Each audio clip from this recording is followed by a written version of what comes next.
Family member যখন এক জায়গায় হয় কতই না গল্প এবং এনজয় হয়। তো আজকের দিনটা কাটালাম ফ্যামিলি মেম্বারদের সাথে। হ্যালো এভরিওয়ান, সবাইকে ওয়েলকাম আমার নিউ ব্লগে। তো আজকে ব্লগটা থাকছে কিছু ঘুরতে যাওয়ার। আজকে অনেক দিন পর আমার বাড়িতে অনেক মানুষজন এসেছে। তো কে কে এসেছে এবং কাকে নিয়ে ঘুরতে গেলাম এবং কোথায় ঘুরতে গেলাম সেটা নিয়ে আজকে এই মিনি ব্লগটা হবে। তো সবাই শেষ পর্যন্ত দেখতে থাকো ব্লগটা। তো এখন আমি দেখতে পাচ্ছ রেডি হয়ে গেছি এবং বাড়ির বাইরেও কিন্তু বেরিয়ে পড়েছি। তো কিছুদিন আগেই জাইবু এবং দিদি বৌদি সবাই মিলে বালুঘাটে যে বড় পার্কটা আছে সেখানে গেছিলাম। তো জাইবু তো চলে গেছে, দিদি ছিল এবং এসেছে আমাদের বাড়িতে আরও মাসি এবং মাসির মেয়ে। তো ভাবলাম অনেক দিন পর তারা এসেছে, তো তাদেরকে নিয়েও কোথাও ঘুরতে যাওয়া যাক। তার জন্য আজকে বেরিয়ে পড়েছি এখানে আমার সম্পূর্ণ ফ্যামিলি মেম্বার নিয়ে। তো এখন গাড়িতে উঠে পড়েছি এবং রাস্তা দেখতে দেখতেই চলে যাচ্ছি বালুরঘাটে। আজকে আর বড় পার্কে যাব না, যাব অন্য একটা জায়গায়। তো কোথায় যাচ্ছি সেটা অবশ্যই তোমাদের সাথে শেয়ার করছি, চলো। তো এখন আমি বাস থেকে নেমে পড়লাম, চলে এসেছি বালুরঘাটে। আর যেহেতু ছোট বাচ্চা সাথে ছিল, বাড়িতে কিন্তু ও ঘুমিয়েছিল, তো রাস্তাতেও উঠে গেছে। তো ওর খিদে পেয়ে গেছে, তার জন্য এখানে একটু দাঁড়িয়ে গরম জলের ব্যবস্থা করলাম ওকে খাওয়ানোর জন্য। আর তারপরে আবার টোটোতে উঠে পড়লাম যেখানে যাব তার জন্য। তো এখানে আমার ভাগনাকে টোটোর মধ্যেই কিন্তু দিদি খাইয়ে দিচ্ছিল, কারণ ও খুব কান্না করছিল, হয়তো খিদে পেয়েছিল তার জন্য। তো এখানে দিদি বসে থেকে ওকে কিন্তু খাওয়াই দিচ্ছে।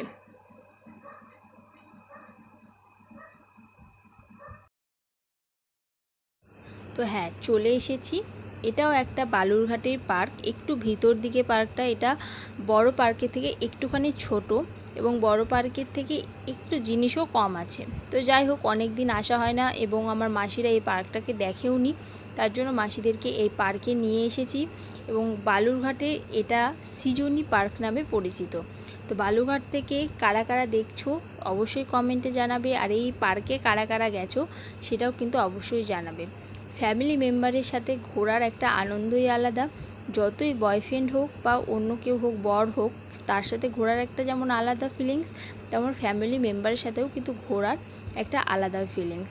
তো এখানে মাছ আছে নাকি, এত নোংরা জলে বলে মাছের খাবার দিলে মাছ আসবে। আমি মনে মনে ভাবছিলাম আমার বাড়ির সামনে যে পুকুরটা আছে সেটাও মনে হয় এই জলটার থেকে বেটার।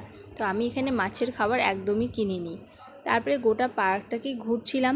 এরকম একটা, এটা পুকুর বলা যায়, পুকুর টাইপের ছিল চারিদিকটাতে। সামনে একটা মঞ্চ ছিল এবং ব্রিজ ছিল।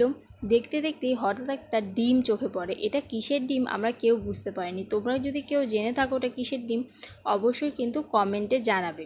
তারপরে এখানে তোমাদের সাথে পরিচয় করে দিই, চলো। এটা হচ্ছে আমার মা এবং এটা আমার মাসি, আর পাশে ছিল আমার মাসির মেয়ে।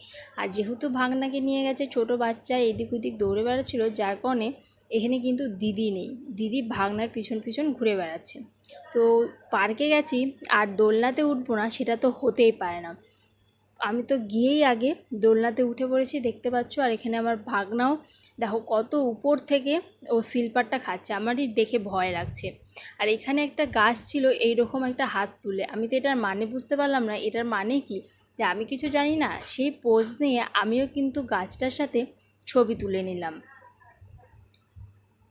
তারপরে এখানে লেখা ছিল আই লাভ বালুরঘাট, তো সেটার সাথেও একটু ছবি তুলে নিলাম এবং মাসির মেয়ের সাথেও একটু ভিডিও করে নিলাম।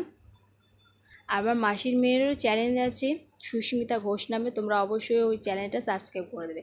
তারপরে বাড়ি ফেরার পথে আমার মাসির পোজ দেখো, ওর নাকি ছবি তোলাই হয়নি। আমি বলে দিয়েছি আর ছবি তুলে দিতে পারবো না, কেউ ছবি তুলে দিতে পারবে না বলেছে, তাই দেখো কি করলো আমার মাসি। তারপরে আমি চলে আসি আমার বদ্দির বাড়িতে, আমার পিসির বড় মেয়ের বাড়িতে। তো সৃজনী পার্কের কাছেই যেহেতু ওর বাড়ি, তো অনেক দিন আসা হয় না, তাই ভাবলাম যে চলো একটু ঘুরে আসা যাক। তো এটা আমার বদ্দির মেয়ে, ও গেট খুলছিল। ওর বাড়ির পাশেই যেহেতু বাঁধ, মানে নদীর বাঁধ, তো সেখান থেকেও ভাবলাম চলো একটু ঘুরে আসা যাক। নদীর হালকা হাওয়া হাওয়া খেতে যেয়ে প্রচুর মশার কামড় খেয়েছি, যার কারণে তাড়াতাড়ি করে আবার ওদের বাড়িতে চলে আসি। আর এসেই দেখি আমার ভাগনা জামা কাপড় খুলে আম খেতে বসে পড়েছে। তো এটা হচ্ছে আমার বদ্দির মেয়ে। তারপরেই সবাই শুরু করে দেয় যে এটা গল্প করা, এই গল্প সেই গল্প, চা খাওয়া এইসব করছিল। আর আমি বসে থেকে ভাবছিলাম আমি কি করব। তো ভাবতে ভাবতেই ভাবলাম যে চলো আমি কিছু রিলসই বানাই নি। তো ওদের যেহেতু একটা বড় আয়না ছিল, সেখানে দাঁড়িয়ে থেকে আমি কিছু রিলস বানাচ্ছিলাম। এই করতে করতে রাত্রি 8টা বেজে যায়। 8টার সময় ওদের বাড়ি থেকে বেরিয়ে ভাগনাকে বলি ওদেরকে টাটা করতে। ও টাটা করে দিল। টাটা করে আমরা টোটো, যেহেতু রিজার্ভ ছিল, তো টোটোতে চড়ে আবার বাড়ির উদ্দেশ্যে রওনা দিই। তো তোমাদের মিনি ব্লগটা কেমন লাগলো অবশ্যই কমেন্টে জানাবে, আর আমার চ্যানেলটা অবশ্যই কিন্তু সাবস্ক্রাইব করে দেবে।